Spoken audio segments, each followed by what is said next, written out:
Bismillahirrahmanirrahim. Assalamualaikum warahmatullahi wabarakatuh.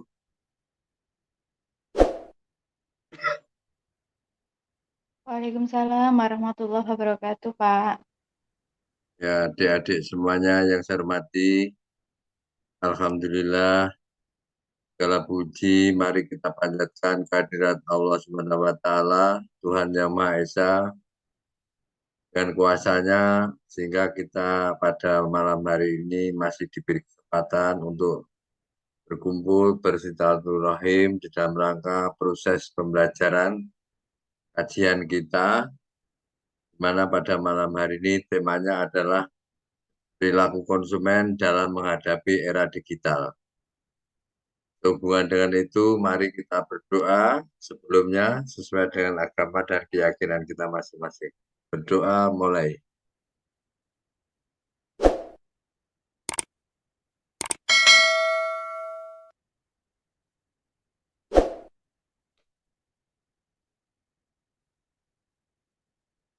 Selesai. Bahwa tema kita pada malam hari ini adalah konsumen ini dalam menghadapi era digital. Kalau kita bicara tentang era sekarang, era digital atau era internet, era IT yang lebih dikenal, maka banyak sekali hal-hal yang perlu kita siapkan.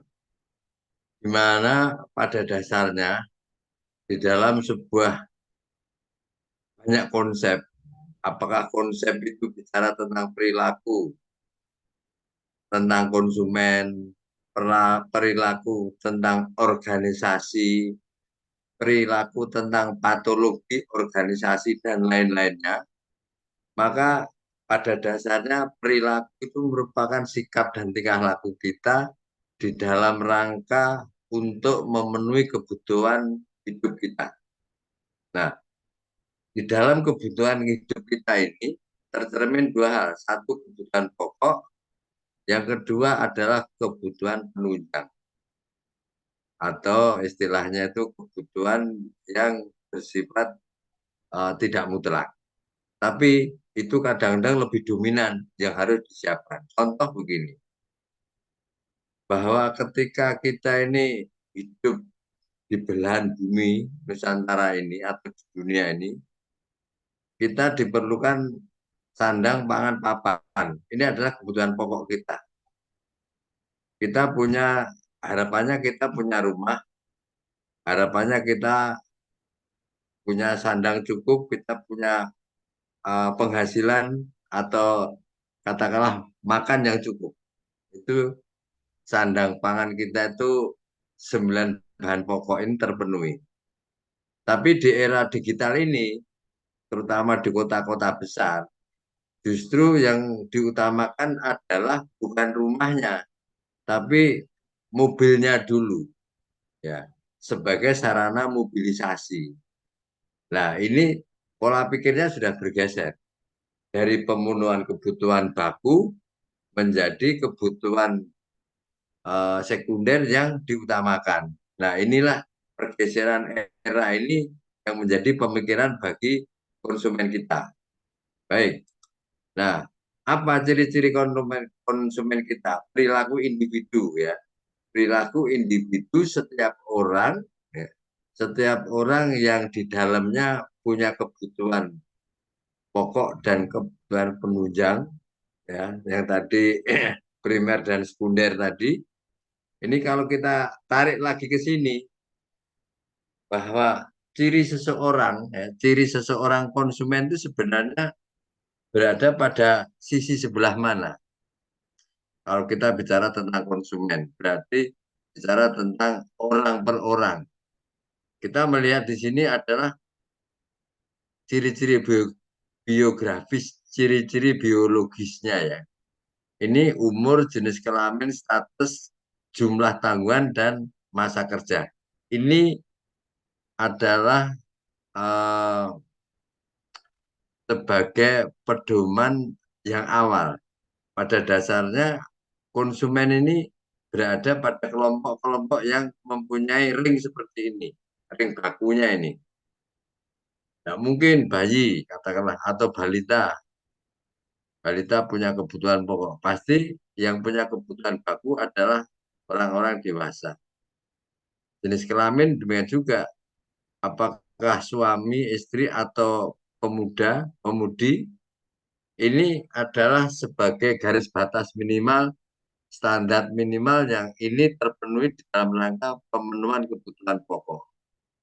Walaupun usia di bawah balita atau balita ini dia juga punya kebutuhan pokok, tetapi ini melibatkan kepada kedua orang tuanya, melibatkan saudaranya, atau melibatkan kakeknya yang notabene sebagai pengemban utama di dalam rumah tangga itu. Nah, inilah yang menjadi pemikiran awal segmen daripada ciri-ciri seorang konsumen yang secara biologis harus terpenuhi juga. Kemudian kepribadian konsumen ini bisa dilihat dari tiga sisi, yaitu sisi psikoanalisis, yaitu kepribadian mempunyai tiga komponen, ID, ego, dan superego. Keterangannya di sini adalah ya, setiap individu di dalam teori psikoanalisis ini dia adalah mempunyai ego. Ego itu bisa dikatakan jati diri. Ya, baik itu jati diri yang aktif maupun jati diri itu yang pasif.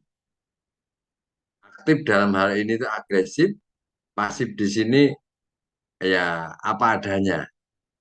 Sedangkan superego selalu menjunjung pada dirinya bahwa saya lah yang paling ini adalah superego. Kemudian bicara yang kedua adalah teori pemenuhan kebutuhan.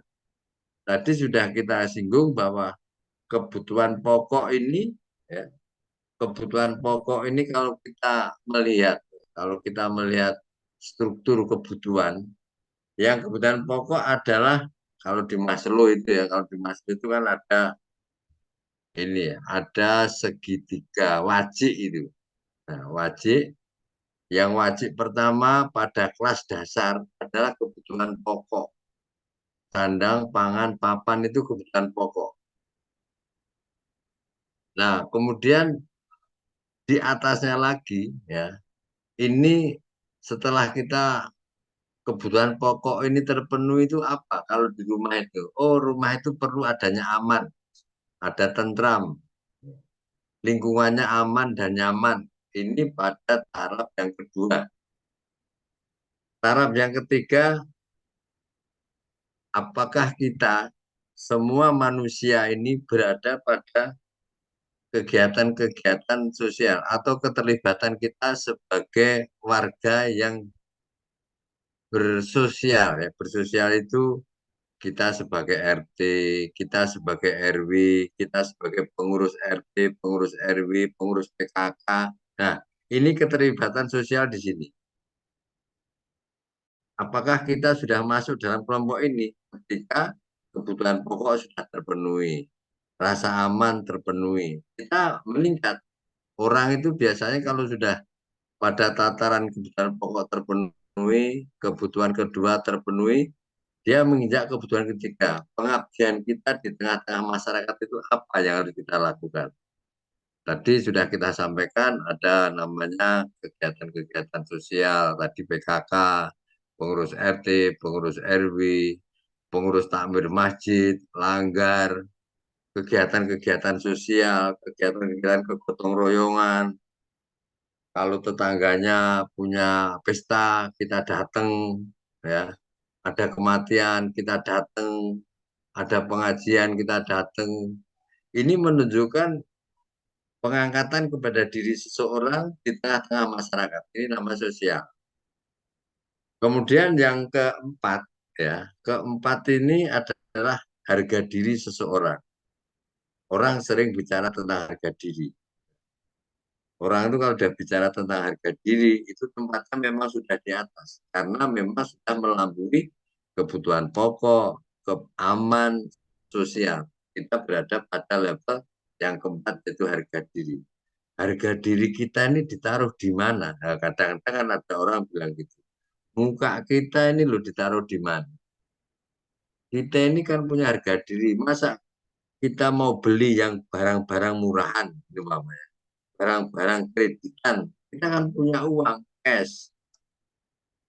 Kita punya uang banyak, masuk beli mobil yang seperti itu, beli mobil seperti ini, kaitan dengan harga diri. Termasuk penempatan posisi ketika kita di tengah-tengah masyarakat. Contohnya begini, ketika kita pada standar harga diri, ada salah seorang masyarakat di tempat kita ini, dia itu seorang profesor, seorang guru besar, nah, atau seorang pejabat di lingkungan Pemprov atau di lingkungan kabupaten kota di mana ia berlaku. Ketika di tengah-tengah masyarakat, dia masih membawa apa yang menjadi status dirinya itu di pemerintahan, di perguruan tinggi. Ini masih di bawah ini, harga diri ini.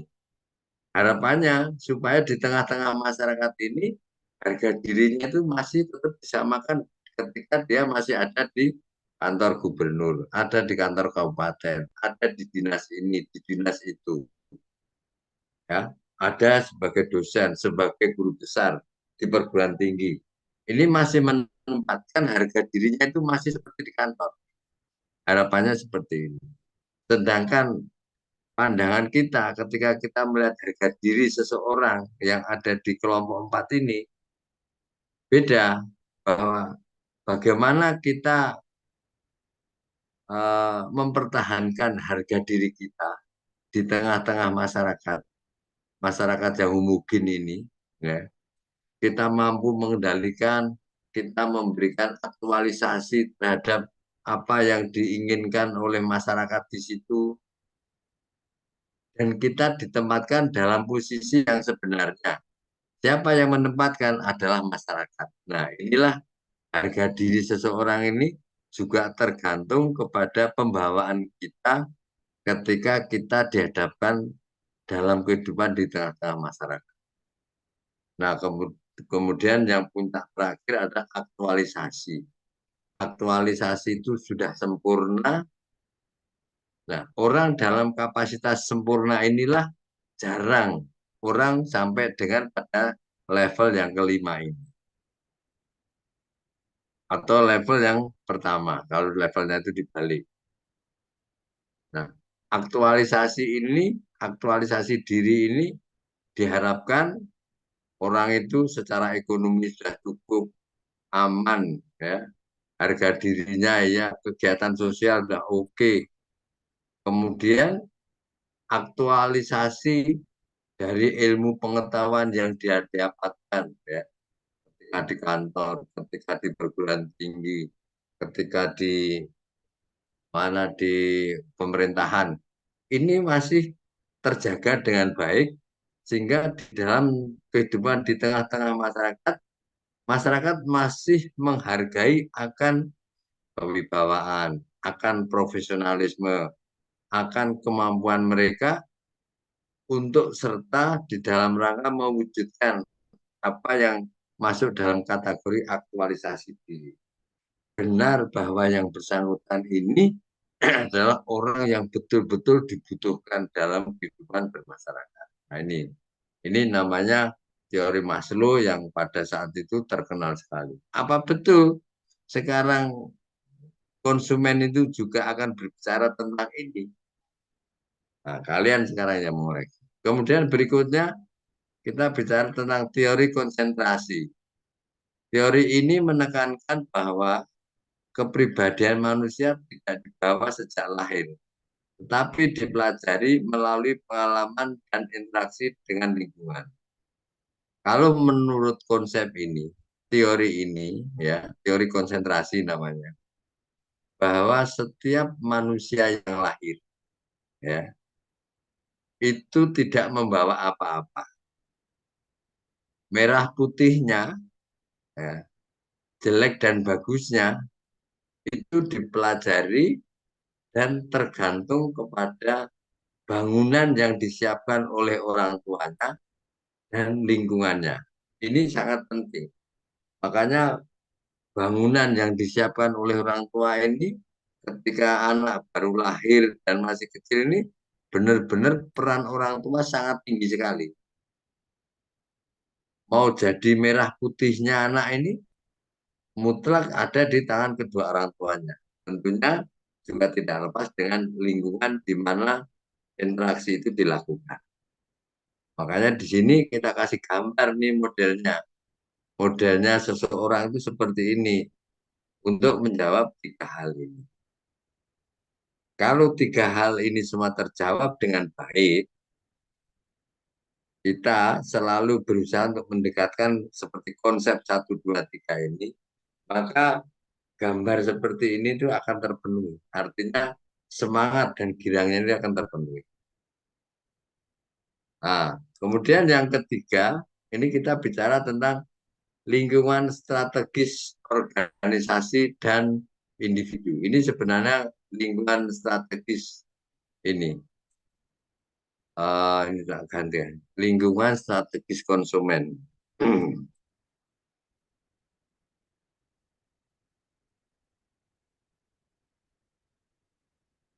Apa yang diharapkan dan dibutuhkan oleh konsumen ini sebenarnya gini.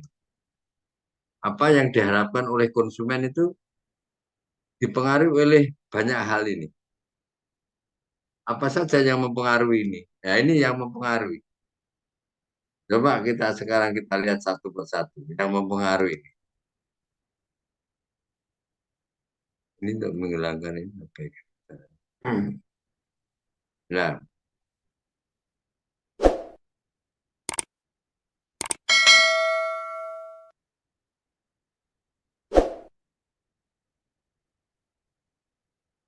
nah, nah,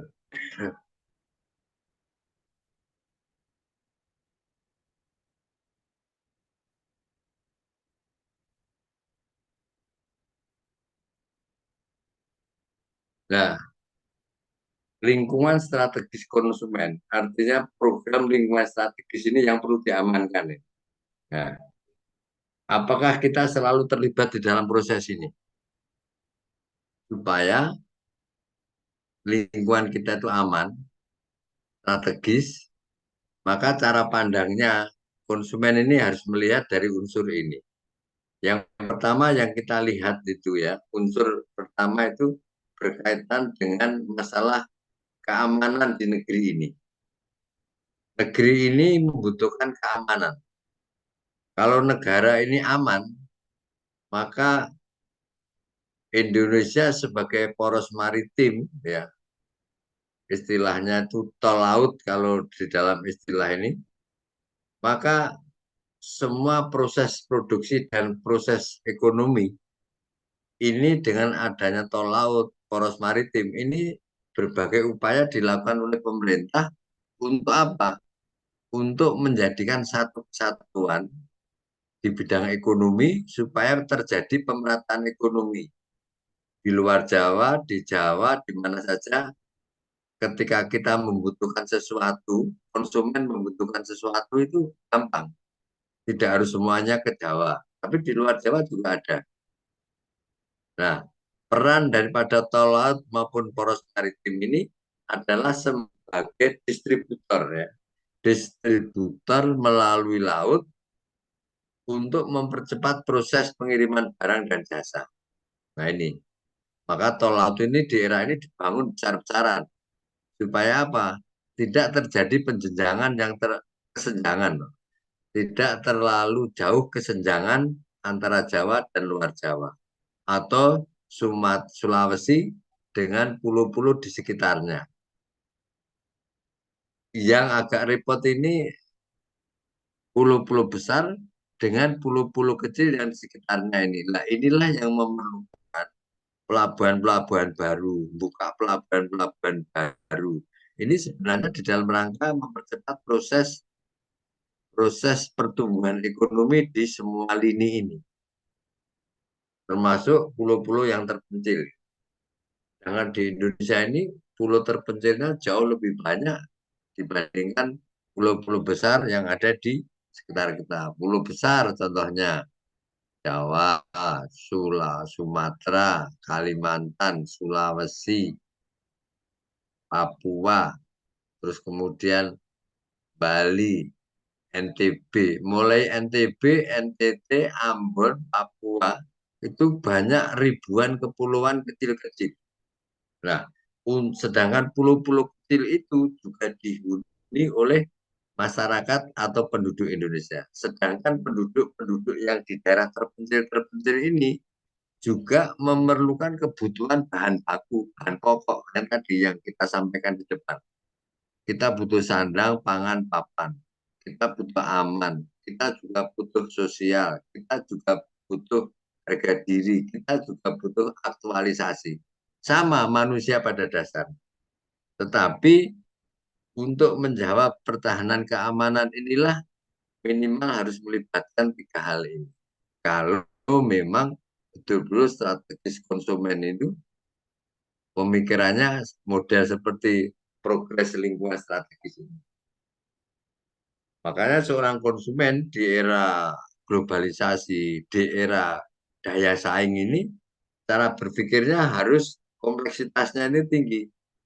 Tidak semata-mata saya punya uang banyak, saya mau beli apa-apa bisa, tapi ketika dihadapkan pada situasi yang tidak aman, situasi yang kesulitan transportasi, ini akan berdampak. Nah, ini dari sisi pertahanan keamanan. Kemudian dari sisi politik, bahwa di era politik ya, di era politik ini akan banyak bicara tentang calon presiden, calon anggota DPR, siapa yang dicalonkan presiden, siapa yang dicalonkan DPRD, sekarang sedang proses pendaftaran semua ini. Nah, ini KPU, Bawaslu sebagai peran besar terhadap proses terwujudnya pelaksanaan pemilu yang akan diikuti oleh partai-partai. Nah, ini pemerintah akan mengeluarkan kebijakan baru. Salah satu kebijakan yang baru adalah apakah dana yang dipakai untuk pemilu itu sudah cukup. Semakin dana yang diberikan untuk pelaksanaan pemilu, ini kan akan terjadi perputaran ekonomi secara kontinuitas. Nah, perputaran ekonomi ini pasti akan melibatkan seluruh pihak-pihak. Di dalamnya ada konsumen-konsumen yang akan membelanjakan. Pihak ketiga akan berusaha melaksanakan program pemerintah tadi, baik melalui proses pengadaan barang dan jasa, penunjukan personil, ya, pembelian barang-barang lah ini, penyiapan sarprasnya. Ini semua akan melibatkan pihak ketiga. Dalam hal ini di dalamnya adalah konsumen. Apa yang dibutuhkan dan siapa yang membutuhkan. Masyarakat Indonesia semua akan berproses. Ini adalah melalui bidang politik. Nah, kalau ini juga terproses karena ekonomi, yang hankam terproses karena juga ekonomi, maka tidak menutup kemungkinan secara bersama-sama strategis konsumen atau konsumen yang menjadi motornya ya di dalam rangka membangun lingkungan yang strategis ini sangat diuntungkan. Tetapi kalau konsumen ini tidak bisa membangun dengan lingkungan strategis ini dengan baik, maka juga akan menjerat kepada konsumen itu sendiri. Contohnya begini, ketika di dunia luar sana sudah menggunakan sarana prasarana yang canggih, ya, menggunakan edukasi yang sudah bagus. Semua sudah menggunakan pelayanan-pelayanan yang serba canggih. Tapi kalau pihak konsumen itu pihak pengguna atau pihak kita yang mau membeli, kita tidak mengikuti alur daripada proses-proses itu semua, maka konsumen yang seperti ini akan ketinggalan zaman. Ketika ketinggalan zaman, kita juga akan kebingungan sendiri, walaupun tanda petik kita itu punya uang banyak. Nah, oleh karena itu, maka kita sebagai pemegang kendali di dalam rangka pembangunan lingkungan yang strategis ini, maka kepada kita semua harus banyak hal yang diperhatikan. Tadi pertahanan keamanan diperhatikan, mekanisme politik di mana di saat-saat ini adalah merupakan era politik. Yang ketiga kita bicara tentang sekarang bicara tentang SDM. Nah, kalau kita bicara tentang SDM, ini berarti bicara tentang kesiapan kita di dalam rangka tumbuh dan berkembangnya setiap insan-insan manusia, insan-insan yang notabene sebagai pihak konsumen, ini harus mempersiapkan diri dengan baik. Apa yang harus dipersiapkan? Yang harus dipersiapkan adalah satu, peningkatan kompetensi seseorang itu diperlukan. Orang harus punya keahlian, ya. Orang harus mempunyai keahlian. Keahlian yang berkomitmen, keahlian yang terverifikasi, ter apa ya istilahnya itu keahlian yang mempunyai basis kompeten dan kompetennya ini diakui dalam era ASEAN ya ASEAN ini, maka orang-orang yang seperti ini biasanya akan mudah untuk mendapatkan sesuatu. Itu satu. Berikutnya, mobilisasi penduduk antar negara ini tidak bisa lagi terbentuk. Akibat apa? Akibat adanya kesepahaman, kesepakatan antar para pimpinan negeri di era zamannya SBY. Pada saat itu ada 10 negara menandatangani MOU yang isinya bahwa adanya 5 prioritas, ya, 5 prioritas terhadap masyarakat ekonomi ASEAN ini. Nah, apa saja itu? Apa saja? Nah, salah satu di antaranya adalah terjadinya mobilisasi penduduk antar negara. Mobilisasi penduduk antar negara ini punya peran penting di dalam melakukan ya, perekonomian antar negara, antar bangsa, baik itu yang nantinya akan mendatangkan impor atau mau mengekspor, tetapi tidak lepas dari adanya mobilisasi penduduk antar dua negara ini atau lebih. Kalau antar negara, kalau dua negara ya, umpamanya ada hubungan antar negara, negara satu dengan negara yang lain, itu istilahnya apa itu? Apa? Umpamanya Indonesia kerjasama dengan Malaysia. Terus Bilateral, Malaysia, ah, bilateral. bilateral. Nah, bilateral itu adalah hubungan antar dua negara. Indonesia dengan Malaysia, Malaysia dengan Singapura, Singapura dengan Jepang, Indonesia dengan Amerika itu bilateral. Nah, kalau yang lebih dari itu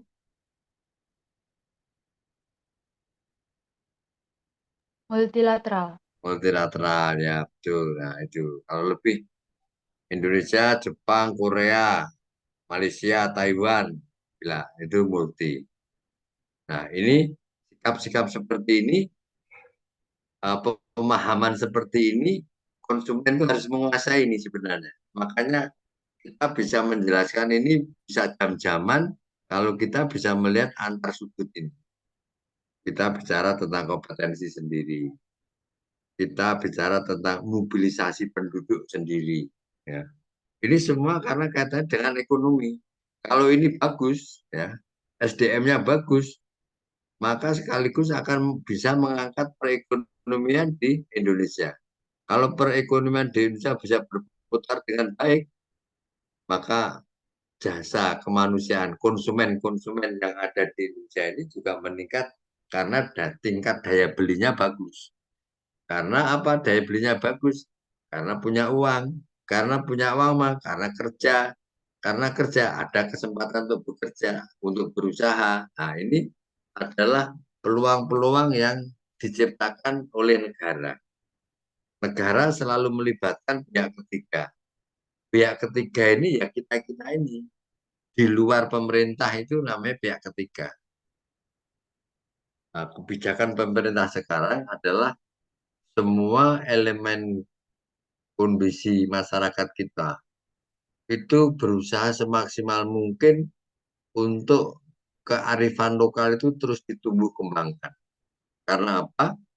Dalam kearifan lokal ini mengandung unsur yang di dalamnya banyak ya, banyak masyarakat kita yang terlibat dalam proses ekonomi.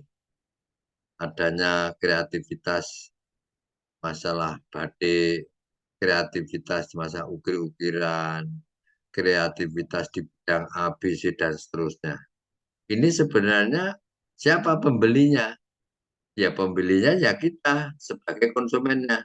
Tapi juga bisa juga konsumen dari luar negeri atau ke luar negeri. Karena UMKM, IKM ini juga sekarang menjadi andalan Indonesia untuk diekspor. Untuk diekspor.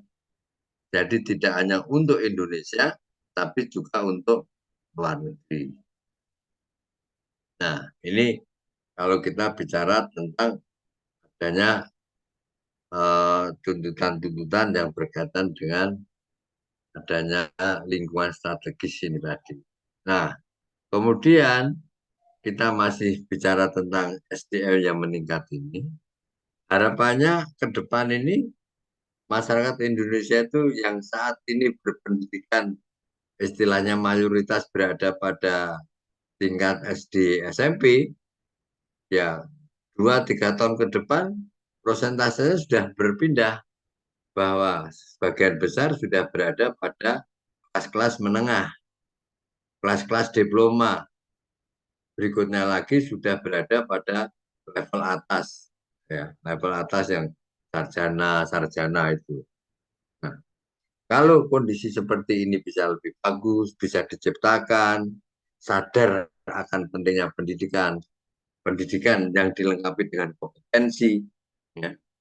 Jadi apa bedanya kompetensi dan kompetensi itu jika dibandingkan dengan ini kompeten ini sama dengan kalau istilah polisi itu apa persisi apa presisi ya persis gitu deh. Nah, mamanya gini, kalau kita di pelajaran di mata kuliah ini, ketika kita belajar di mata kuliah, kajian-kajian, kita mengembangkan ilmu ini kan banyak ilmu-ilmu yang kita kembangkan. Artinya satu bisa jadi dua, dua bisa jadi tiga. Tapi kalau kompeten itu tidak gitu. Kompeten itu bahwa si A ini dikatakan kompeten kalau si A ini menyelesaikan unit-unit kompetensi yang ada di dalam skema itu. Skemanya itu apa? Katakanlah skemanya itu anu, skemanya itu membuat atau servis sepeda motor. Ini umpamanya. Nah, servis sepeda motor itu judul skemanya, judulnya. Nah, unit kompetensi itu adalah apa saja yang dikerjakan. Nah, yang dikerjakan adalah satu membersihkan karburator, yang kedua memasang klep, yang ketiga membersihkan. Ini umpamanya gitu. Yang ketiga, empat memompa, umpamanya. Terus yang kelima menyetel. Nah, yang dimaksud kalau langkah-langkah itu terpenuhi sesuai dengan tahapannya, sesuai dengan waktu yang ditentukan, dan hasilnya udah oke, maka itu dikatakan kompeten. Nah, itu dikatakan kompeten. Ini tadi sebagai misal seperti contoh tadi servis sepeda motor. Demikian juga yang lain-lain. Sampai di sini ada yang ditanyakan?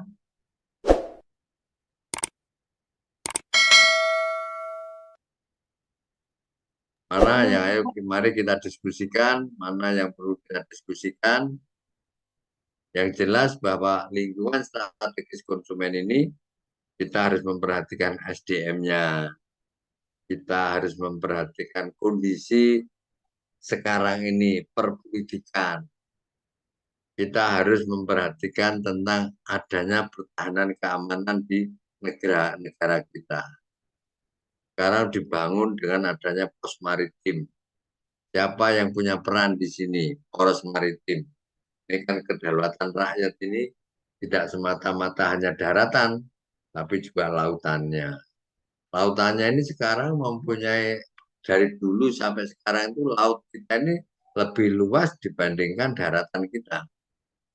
Makanya kalau kita bisa konsentrasi terhadap poros maritim ini atau membangun tol laut, memperhatikan pulau-pulau terpencil ini, maka tidak menutup kemungkinan bahwa konsumen-konsumen yang ada di Indonesia ini akan semakin berkembang dengan luasnya. Jaringannya akan semakin luas. Inilah yang masuk dalam istilah lingkungan strategis. Jangan semua berada di Jawa semua. Sedangkan di luar Jawa kan itu merupakan pasar yang luar biasa. Konsumen-konsumen di luar Jawa pun sangat menunggu akan hadirnya produk-produk baru, adanya IT yang menunjang dalam rangka proses produksi, ya. Dengan program-program digital ini, Jawa dan luar Jawa ini sekarang ini sudah hampir tidak ada bedanya. Kenapa tidak ada bedanya? Konsumen sekarang sudah bisa memilih dan memilah. Saya mau ke Papua, mau ke Aceh, mau ke Kalimantan, mau ke Lombok, mau ke NTT. Sekarang itu gampang. Besok pagi kita berangkat. Yang penting kita sudah secara ekonomi kita cukup. Kita pesen tiket saja, kita tidak perlu keluar rumah. Dari rumah sudah bisa pesan. Kita mau ke sana kemari, semua sudah bisa terakses dengan baik selama kita paham tentang pemanfaatan IT. Nah, ini kuncinya. Makanya sumber daya manusia yang kompeten ini sangat dibutuhkan di era ini. Sangat dibutuhkan di era ini.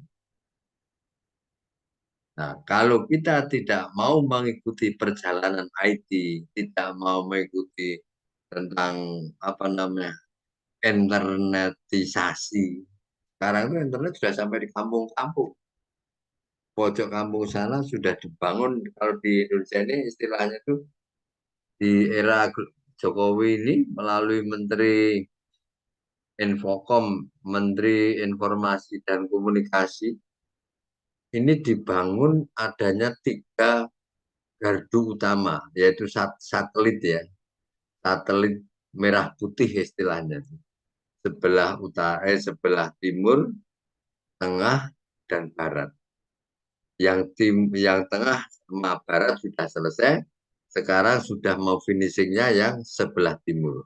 Nah, itu sebagai wujud daripada pengembangan teknologi canggih di bidang komunikasi.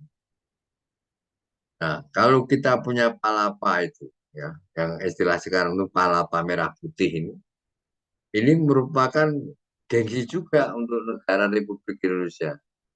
Kita juga punya gengsi. Ini kan sebagai sarana radar juga untuk menangkap semua informasi yang datang dari mana saja akan ditangkap di sini, diolah di sini.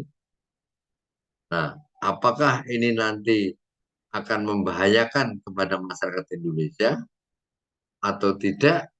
Nah, ini termasuk tim-tim orang-orang yang ditempatkan dalam posisi ini harus sangat paham. Karena ini akan berdampak terhadap tumbuh suburnya, ya, apakah itu berbicara tentang masalah keamanan negara, apakah itu akan bicara tentang masuknya kultur budaya baru dari luar negeri, apa itu akan mempengaruhi termasuk strategi perang, ekonomi, dan lain-lain, ini semua akan tertangkap dengan palapa merah putih ini. Nah, tergantung kepada person-person yang sekarang itu menangani di dalam di dalam lingkup Kementerian Telekomunikasi dan Informasi dan Komunikasi. Itu punya peran. Sekarang di era IT, era teknologi, nah, Kementerian Kementerian Informasi dan Komunikasi ini sangat penting sekali. Disitulah letak kuncinya, rahasianya ada di situ. Pemegang kunci utama berada pada leading di situ, karena semuanya akan berbasis dengan IT. Nah ini, nanti yang lain bisa dilihat sendiri. Kemudian kalau kita bicara tentang kelompok-kelompok ini, ya, masalah utama dinamika kelompok perorangan. Ini kelompok konsumen ini. Jadi konsumen itu ada beberapa hal. Bentar, kecilkan dulu.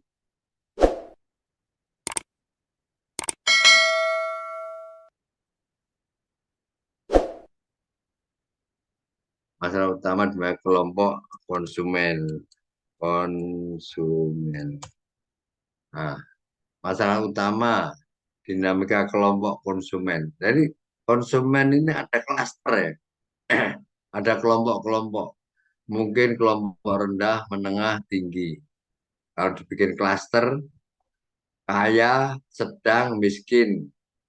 Kalau di klasternya konsumen kita ini dengan keilmuan, ya umpamanya, dia berbasis kompetensi di bidang dasar, di bidang middle, di bidang canggih, atau di bidang yang tinggi. Nah, ini adalah kelompok-kelompok konsumen. Nah, konsumen cenderung terhadap pembelian. Kalau konsumen itu cenderung pada pembelian. Nah, sekarang yang dipertanyakan, kelompok konsumen yang mana yang hobi pergi? Nah, katakanlah kan gitu. Yang hobi perginya itu kelompok mana sih? Apakah kelompok pejabat? Apakah kelompok konsumen pengusaha? Apa kelompok siapa? Nah, ini di situ adalah yang membedakan kita semua. Ya. Ada yang dipertanyakan?